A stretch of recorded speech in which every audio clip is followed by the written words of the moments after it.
Up today, we're thrilled to welcome Chris Brandt, the Chief Brand Officer of Chipotle Mexican Grill, a company dedicated to providing fresh, responsibly sourced food. Chris has been a driving force behind Chipotle's innovative digital strategies, sustainability initiatives, and global expansion efforts. Chris, so great to see you today. Thanks for having me. Happy to be here. You know, people that are customers of Chipotle don't just like Chipotle, they love it. It's one of those brands that has a fanatical following, more so than most other companies in your category. Why do you think that's the case? So I think Chipotle is a magical blend of food that tastes great and that you feel good about eating. And you think about how rare that is in your life. Most things that taste good, you don't feel that good about eating. Most things you feel good about eating don't taste that good. So at Chipotle, there's no compromises here. And that's because we're a little bit different than everybody else in our category because every one of our restaurants, and we call them restaurants, not stores, is a real restaurant. And there's real cooking going on there. And so I think the combination of those things really creates a great emotional connection with consumers that can transcend our brand a little bit more than maybe others can do. Yeah, and it's interesting. I mean, your role as Chief Brand Officer and the word brand, some debate is taking on less meaning in this era. Some debates taking on more than ever. What's it mean to manage a brand like Chipotle, and what are the areas that you focus on in stewarding it forward? So I think it starts with our brand purpose. We're lucky at Chipotle to have a founder-inspired brand purpose of cultivating a better world.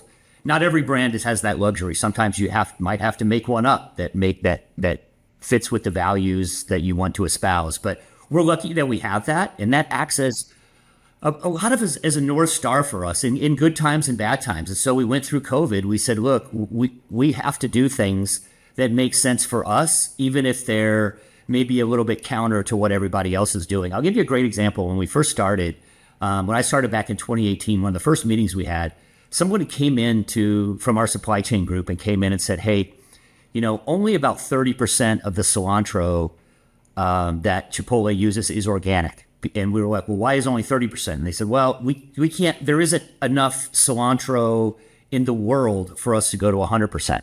So we can't really make any claims about 30%. So if we just went to non-organic cilantro, regular cilantro, we could save X number of dollars. And I think it was a great test for our leadership team because we, you know, at the time, Chipotle wasn't in the best shape. We were kind of hangovers from some safety troubles that were back in 2015 and 2016. But we said, well, why don't you give us a plan to see how we get to 100% organic cilantro rather than try to save a few dollars because we can compromise our ingredients. And so even today, you've seen more companies backing away from antibiotic-free chicken and those kind of things. We are not. We are doubling down on what we believe to be true. And so, and what we believe is the right thing to do. So I think that's how we manage this brand, and we make sure, you know, and even if you extend to, we did a Super Bowl spot in 2019, and there's always a lot of anxiety, as people watching this know, around the Super Bowl spot and what it does for the company. And we made a Super Bowl spot for the company that we felt like our employees would really like. And as long as our employees really liked it, then it should be just fine for the consumer as well. And so we made an ad called, Can a Burrito Change the World? The answer is maybe not just one burrito, but the way we make it might. And so I think that it was really good for everybody. The consumers loved it. It scored really well. It ticked all the boxes, but we were really doing things that felt right for this brand and our employees. And turns out that was right for everybody.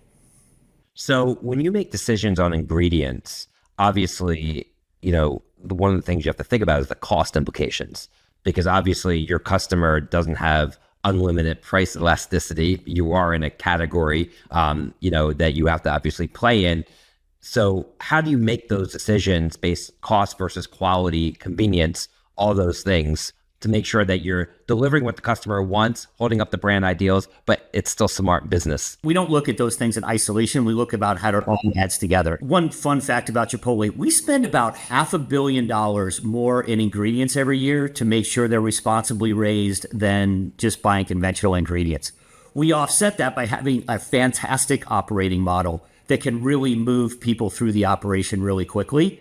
Many have tried to emulate what Chipotle does, but Chipotle is just really good at it. So we can invest more in the food and a little bit less in labor because of that throughput that's a great equation for us. Because the other thing about Chipotle is we are culinary first. So that is our number one priority. And so we only have 53 ingredients in our restaurant. So we don't have any freezers. We don't have any microwaves. We don't have any can openers. So everything is fresh. But we think that investment in the food is key to our success, and that there is a direct connection between how food is raised and prepared and how it tastes. And so we don't compromise on that. We'll try to, and the other part I would say is we have an outstanding supply chain team.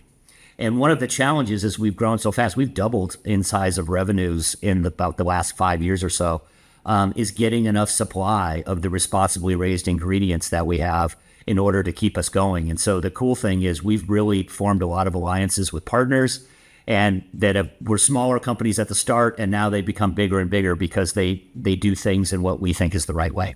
Yeah. And it's interesting when you talk about the throughput in the store and how that helps you on the margin side, and then it affords you the ability to invest in better ingredients. It is all connected.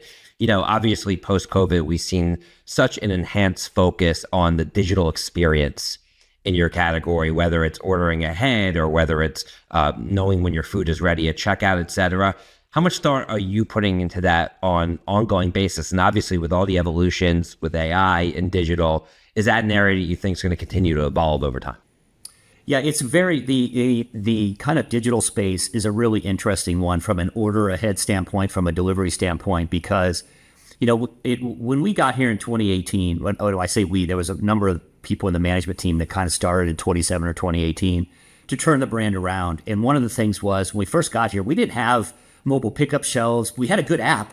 No one knew about it. We didn't have things like mobile pickup shelves and the like. We didn't have any Chipotlanes. That was a creation that we did where you can order. It's like a drive-through, but you can only order digitally. So it takes all the stress of a drive-through is the order box. That's what slows everything down. It makes things difficult. So we just skipped that part and went right ahead to kind of a digital drive-through, if you will, that's really worked out.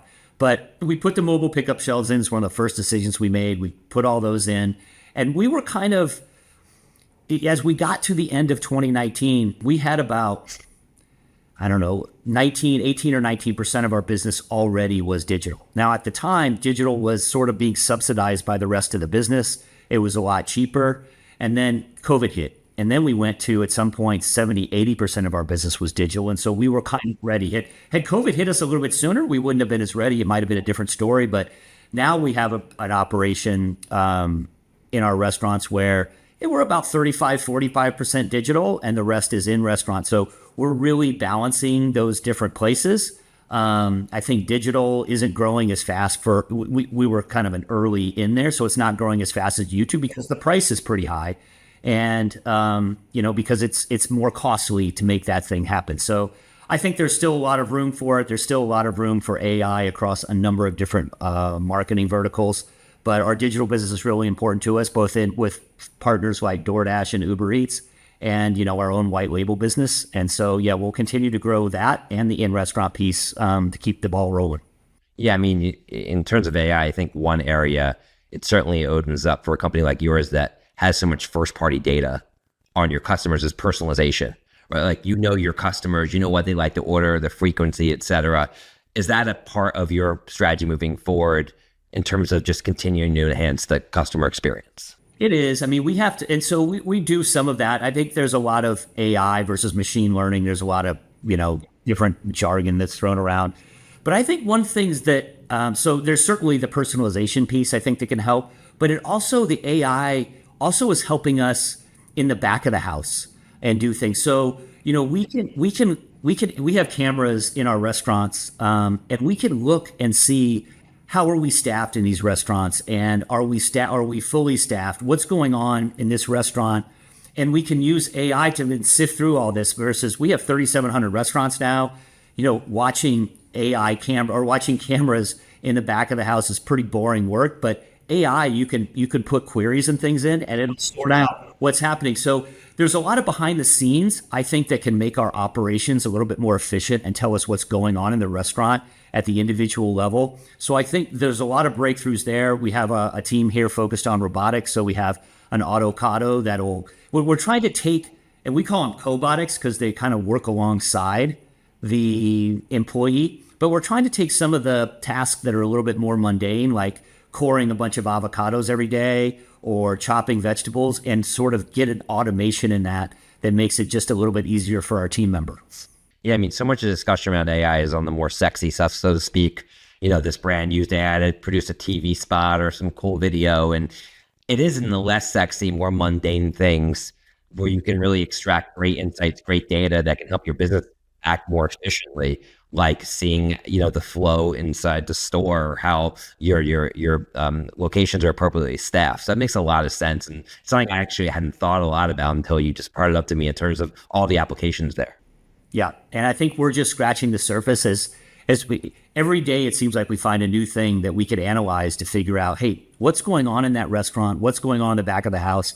How do we make it more efficient and effective? It's underestimated how difficult it is for, headquarters to understand what's going on in every restaurant. You can't visit every restaurant, but we can kind of do it if we get all that data, but sorting through that data is a challenge, and AI can certainly help. Yeah. So in terms of getting the brand story out to your customer and potential customers, you had just mentioned you had done the Super Bowl spot in the past. And, that's obviously one way to capture big brand awareness in a big spot where the ability to capture mass scale is definitely fleeting in such a fragmented media landscape we have right now. What have been more recently some effective levers you've pulled to continue to tell the brand story over time? Yeah, I think, going back to 2018, one of the things that was happening with the brand before is they were just doing a lot of discounting, but it wasn't driving more people into the restaurant. So we have a great story from Chipotle about, responsibly raised ingredients, unprocessed ingredients. When you come to Chipotle, one of the first things you do as an employee is go through store training so you can understand what's actually going on in the restaurant every day.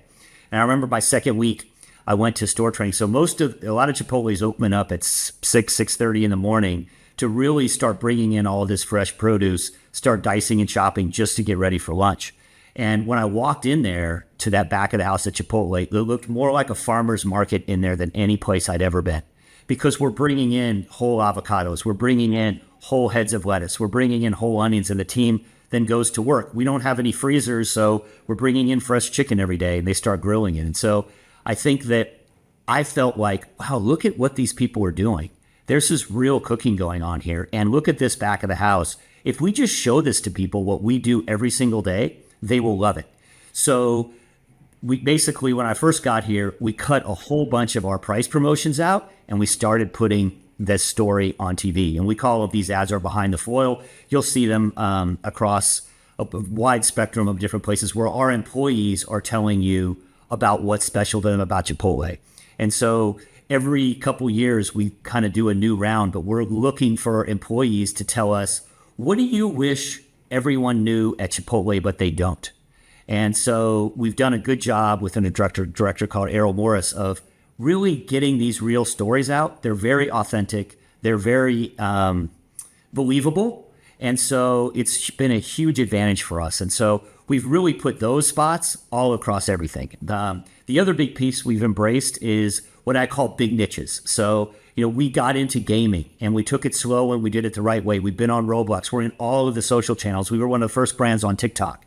And so we really have an innovative mindset here, an experimental mindset that let's try some of these new places. Let's try some of the new technology. Let's see what people embrace.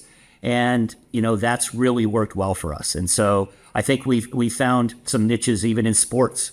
Like we advertise across NFL, NBA, all those, but we have a sponsorship with the National Hockey League. That is a big niche of people. And the hockey fans are super passionate. They were already using Chipotle anyway. And so now we just have, it's a little bit less crowded than some of the big places with the NFL. And so we're able to make more of a splash. We're able to do things more authentically and organically. And so those things have really worked. But as we've gotten bigger, our media budgets have grown. And so now we have a little bit more weight to have a great TV plan, but also be across all social and digital, also be in gaming. Basically, we want to be where our customers are. And so that's how we approach that. And how are you looking at creators and leveraging them, obviously, to help tell your story, especially in the social channels? Yeah, great question. It's what you alluded to at the beginning. We have so many passionate fans. Well, I'll tell you that we did one promo early on where we just asked people in social to show us their fandom. Now, look, I love Chipotle. I bet I eat at Chipotle 3 times a week. I was embarrassed how little of a fan I was relative to these other people. And the super talented, the super talents they have in art and everything was incredible for us. And so we really use influencers to unleash that passion. We try to find people who they've already talked about Chipotle. We already know they're Chipotle fans because I have zero interest in trying to hire somebody to just be a spokesperson for our brand. We have so many athletes, so many influencers who are already, we have a platform we call Real Food for Real Athletes. Our goal is to be the training table for athletes of all ages and skill levels in America because there are so many athletes that demand Chipotle in their riders when they go on the road or on the PGA Tour. I mean, there's multiple players who are eating Chipotle 3 and 4 times a week when they're on the road. So how do we harness some of that testimony? Because they're certainly doing it authentically. And that's a key to our brand is that authenticity and just being real. It's what our food stands for. It's what our brand stands for. And so we take that very seriously. For sure. So let's just zoom out a little bit in terms of you and your journey. And just kind of looking at your LinkedIn, you've been at a lot of great companies that are in the food and beverage space, everywhere from General Mills, Coca-Cola, Taco Bell, Bloom Brands, and now, of course, your role at Chipotle. What has, I guess, stayed the same in terms of your role and ultimately the industry over the 20 plus year career you've had? And what's changed? What makes running a brand and building a brand different today than ever before? Yeah, I think it's harder. In the old days, you could put a spot on TV and you could have a lot of reach and it would work. But now the fragmentation of media is such a challenge. I think the other challenge is how to allocate your money. Cross media measurement and cross platform measurement is one of the hardest things that a CMO has to do. I kind of view my job a little bit more as an orchestra conductor because I have so many different pieces to the business that I'm trying to all make sure that they ladder up to the same thing. So I think that's what's really changed. I was fortunate to be in a lot of different environments. So, General Mills, when I first got there out of business school, that really taught me about brand management and brand identity and brand reputation and those things. But I got a real marketing education at Taco Bell because we made so many different TV commercials. We had so many things going on. We had so much innovation that though the combination of both of those, I think has really helped me in my role at Chipotle. Yeah. I mean, Taco Bell, obviously, like Chipotle, is a brand that's in the zeitgeist and obviously has a lot of fans that are obsessive about it. And both of your brands have kind of colored outside the line, so to speak, in terms of how to build the brand in the space. And Taco Bell was a great example of a brand that didn't necessarily have a founder-inspired brand purpose. Create one, and that's where Live Moss came from, is we just wanted people to get, at the time, a little bit more out of life. But it really fit sort of the persona that Taco Bell had and what we wanted to have. But obviously with Chipotle, we have a little bit more of a luxury of a little higher order brand purpose, which has been fantastic. Yeah. So sitting from your seat, as you have to build your team and bring on the next generation of great marketers who will hopefully have the same kind of prolific rise as you have in this industry, what do you think are the most important skill sets that younger people need to harness at the earlier stages of their career to set themselves up for success? I think one, they need to have a lot of different experiences across a lot of different things. But at its core, I ask my team to be 3 things. I want you to be an innovator. We need people with a lot of ideas. When I'm interviewing people, I'm always going, what was your idea about this? What's your idea about this? Because ideas separate you from everybody else. They differentiate you and they enable you to win. The second one is I want you to be a storyteller. Right? That's what a brand should be at the end of the day. A storyteller, think about your friends. A storyteller is always welcome, right? So when you can tell great stories and ground it in your brand that connect back to your brand, that's how you win. So I want you to be an innovator. I want you to be a storyteller. And then I want you to be a collaborator because one of us is smart, but all of us are a lot smarter. And I have I've interviewed every single person that works on our marketing team here. And it's because I'm really interviewing them, not necessarily for their skill set or their expertise in particular area. I'm interviewing them for chemistry because I have what I call the conference room test. do they pass the conference room test? And the conference room test is, if we had to go in a conference room on a Friday night, are you going to be happy to see that person, or are you going to be sad? And we're not hiring any of the people that we're going to be sad to see. I don't care what their expertise is, because we need that team to be more than the product of the individual. And boy, one bad apple can ruin the whole bunch. And so if we can avoid hiring the bad apples, then we'll be in really good shape. And I think that all creates this culture of innovation, this culture of storytelling, this culture of trying different things. And boy, when everybody's pulling together, you can really make magic happen. Yeah, and I think on the storytelling front, I mean, data is everywhere, and it's not going to be the thing that pushes a decision or somebody who's wavering across the finish line. It's your ability to kind of take that data and put it in the context of a story that someone can understand. And ever since we were kids, right, we loved our parents to read us storybooks as we looked at pictures, and that really never changes. That's what kind of brings people imaginations, taps in their emotional side, and gets them to make decisions. People want an emotional ride. That's why you read books. That's why you watch movies. And so if you can give them that and you can connect that something to them, and I think that certainly with the rise of all of the digital things, and I was a finance person before I got into marketing, before I went back to business school, and I think that that's really helped me from an analytics perspective. And so we are ruthless here about trying to measure everything. Some things are a lot easier to measure than others. Just because we can measure it doesn't mean that's what we should do. And just because we can't, it doesn't mean we shouldn't. So that's the art and the science that I think every CMO is tasked with trying to figure out. And, we just do the best we can. Yeah. So obviously, in order for you to be effective at such a fast moving dynamic brand like Chipotle, you have to continually be learning and enriching yourself. Where do you go for inspiration? Where do you go to keep your finger on the pulse of the consumer so you can continue to drive the brand forward?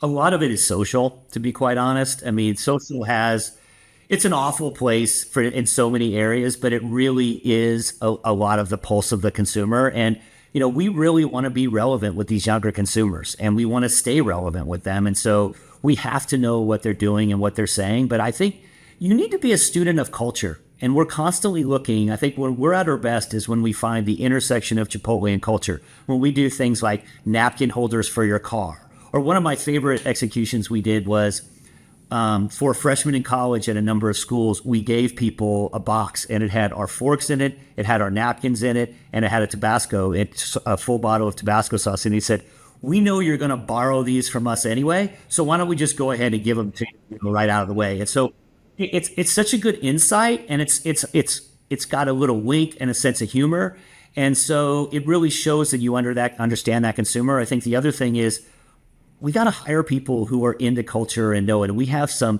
people on our social team that are super cool, super creative, and part of my job is to get obstacles out of their way and let them go. And sometimes some things make me, wow, is that really going to be fun? But sometimes you just got to trust them, right? But the number one thing that I tell my team is I'm willing to try a lot of different things and be across a lot of different platforms, but don't be lame.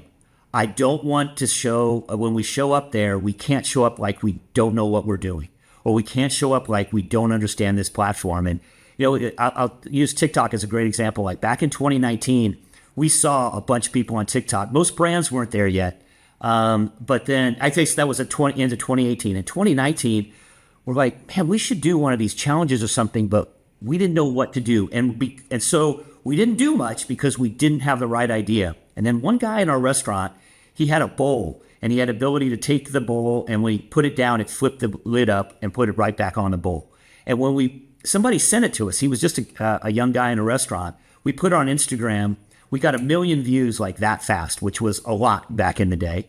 And we said, this is it. So we used an influencer. We created a challenge on TikTok, and man, it really took off. And so it really showed, hey, we're a brand on here, but we understand the content, we understand the community, and that's so important in things like gaming, is to be contributing back to that community, not just being a brand there, putting up your placard and trying to be an advertiser. It's really, how do you understand this community and how do you tailor your communications to that specific group? I think you need to start smaller. I mean, you don't have to make a giant splash right away. We did this in gaming. I was so worried about making a big mistake because we knew a number of gamers were eating at Chipotle. But how did we get into that fabric? And so we started small. We started with a group of guys that they were some of the top influencers on Fortnite. They ate at Chipotle 3 times a week. A friend of mine I worked with called me and said, hey, we got this team. These guys eat at Chipotle 3 days a week. Are you interested? And we're like, yeah. And so we talked to them. They made a film to announce that they were coming out. And I remember I thought this film would be, 30 seconds, a minute. They came up with 12 minutes long. And I'm like, ooh. I mean, I don't know that 12 minutes is going to work. I said, maybe you should cut it down. They're like, okay, we'll cut it down. And they came back and it was 10 and a half minutes, man. And I'm like, no, I don't think you knew what I was cutting down. They're like, trust us. This is what our guys want. So sure enough, that video had completion rates of like 80, 90%, and it was 10 and a half minutes long. And so they were right. And so we trusted them. But I think it was important for us to get in there authentically and then not just parade a prominent gamer around some kind of convention, but really start of understanding how this community works and how we can contribute to that community in a meaningful way and not just be an advertiser. Yeah, I think part of that is getting commitment to a strategy. In this case, you're committed to the strategy of being involved in the gaming community. And when you're committed to a strategy, you can take a measured approach where you're dipping your toe in the water. Where I think what I've seen, and I ran an ad agency for 15 years, is so often a brand will come with a brief and they're like, we have to dominate the gaming space when they've never even been in there before. And there's no way to do that authentically because your brand doesn't really have a right to play there yet. That 100% correct. I couldn't agree with you more. Yeah. So wrapping up here, and this has been such a great discussion, Chris, and I always know the podcast episodes are great when I look at the clock, I'm like, wow, where did time go? So it flew by so fast. So I'm really appreciative of you sharing so many insights today. We often ask our podcast guests when we wrap up episodes if there's a saying or a mantra that comes to mind that has driven their professional journey. I was just wondering what might come to mind for you. So I think I talked about don't be lame, and I want to be the really good and really show that we understand the consumer or the platform at wherever we are. I think the other one is just say yes. I think when you're first starting out, if somebody asks for a volunteer, you should be the volunteer.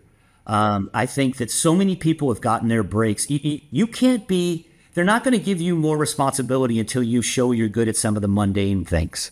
And so be really good at the fundamentals and you'll get more chances. And so don't be afraid to volunteer.